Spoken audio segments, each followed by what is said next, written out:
So what we're going to do today is we're going to take three images. And our three images are a white light image, and this is of sphagnum moss at 40x. And we're going to look at a second image, which is a layer that causes blue fluorescence. And this is by UV light. And then we're going to hit it with a green light, and it causes the fluorescence that is so common with chlorophyll.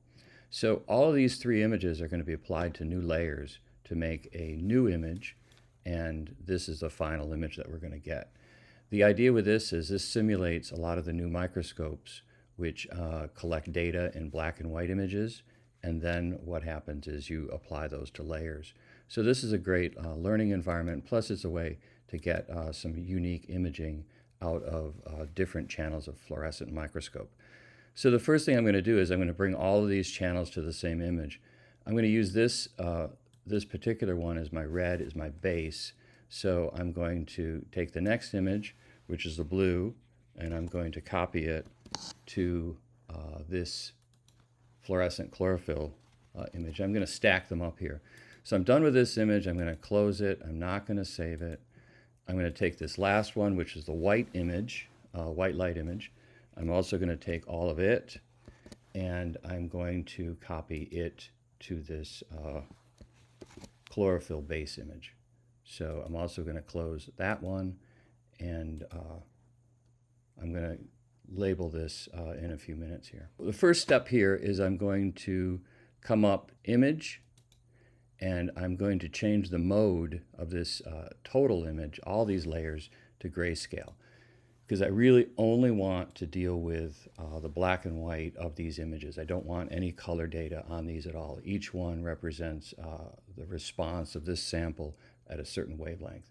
So I'm going to discard all that color information. And you'll see that some of these aren't really corrected as well in levels in a black and white image as they can be, and I will fix that in a few minutes.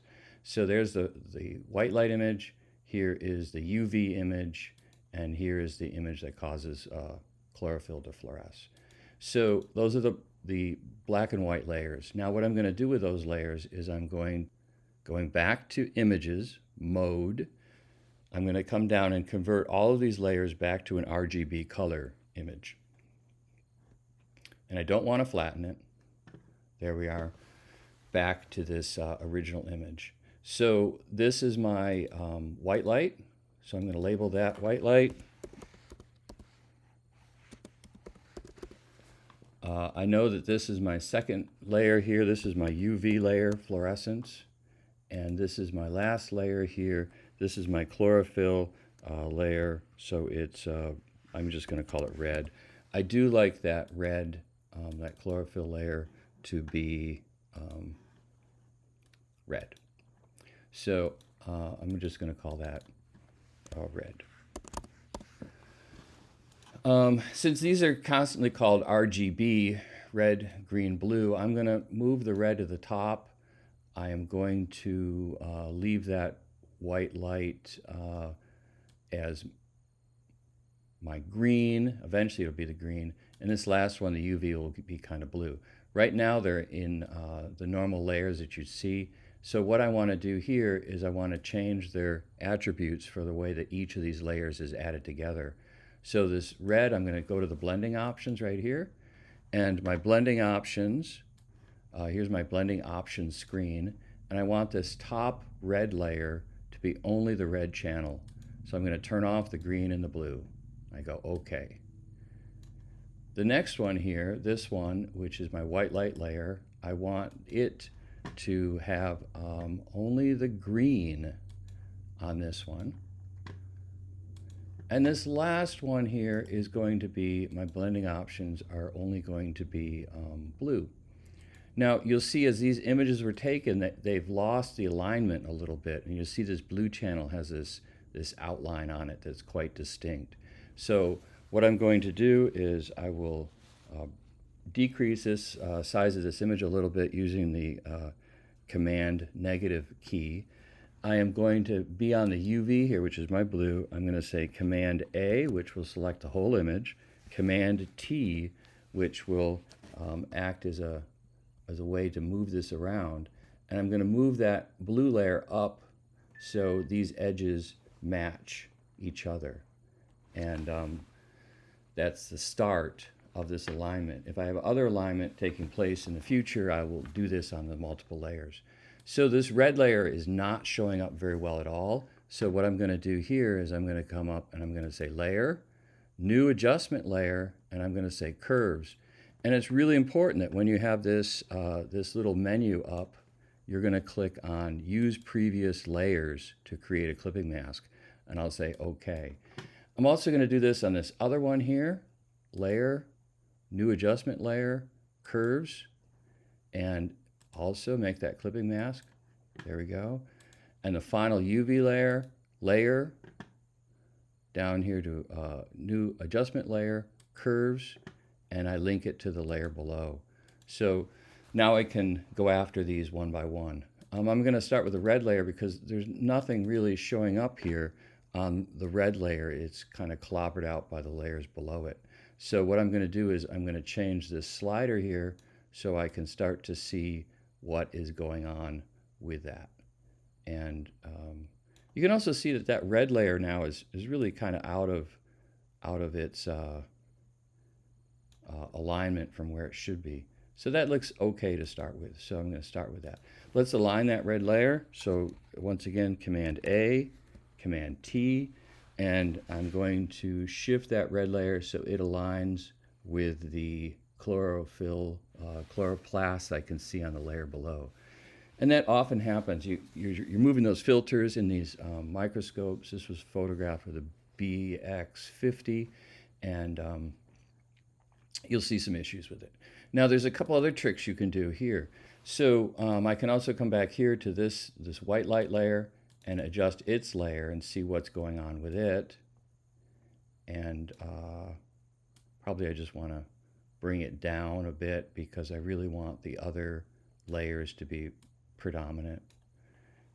And then this last layer, we can move those also around. You can see that this is my UV layer, which is going to be responsible for that blue. That's not bad. So if you're all happy with your image, what you can do here is you can run a couple other little things on it. And I come up here to Layer, and I say New Adjustment Layer. I'm going to say just Curves overall. And I don't click on this as a previous mask because this is a bulk edit. So there's my bulk edit for this, and I can just move this around a little bit and make it a little bit better than it has been before. So now there's a couple other things you can do with images, which is pretty common in microscopy. What I can do is I can grab all these layers and I can bring them down and duplicate them. And then once I've duplicated them here, I can come up to my layer tools. I'm going to merge all these copied layers into one layer. This one layer I'm going to bring up here to a filter, bringing the filters down. I'm going to say Other. I'm going to make a high pass filter. And what this will do will have the effect of sharpening everything. But I want to make sure all the layers are aligned first. In this case, I'm going to say they're good enough. And then I'm going to change that layer attribute from normal to overlay. And if I turn that layer on and off, you can see that that has the effect of sharpening. And it's just a little bit of sharpening that makes it pop and be a little bit better. Not super happy with these areas in here, but this is the beginning of that technique of using multiple layers to get your final image.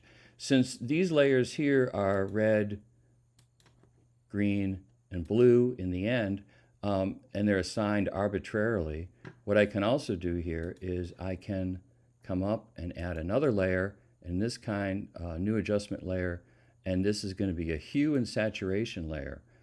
Once again, it's a bulk edit, so I don't click that button. I say OK. And what I can do here is, since these are arbitrarily assigned, I can roll the hue, and you can end up with other images that you might like. You might think that's a better image, or you might think that's a better image, or even there, or there if you want to get all crazy and wild. So those are ways of adjusting your image and doing all sorts of stuff. Now, this is the blue layer here, and if you think the blue layer is too much, you can click on it and you can also change its opacity.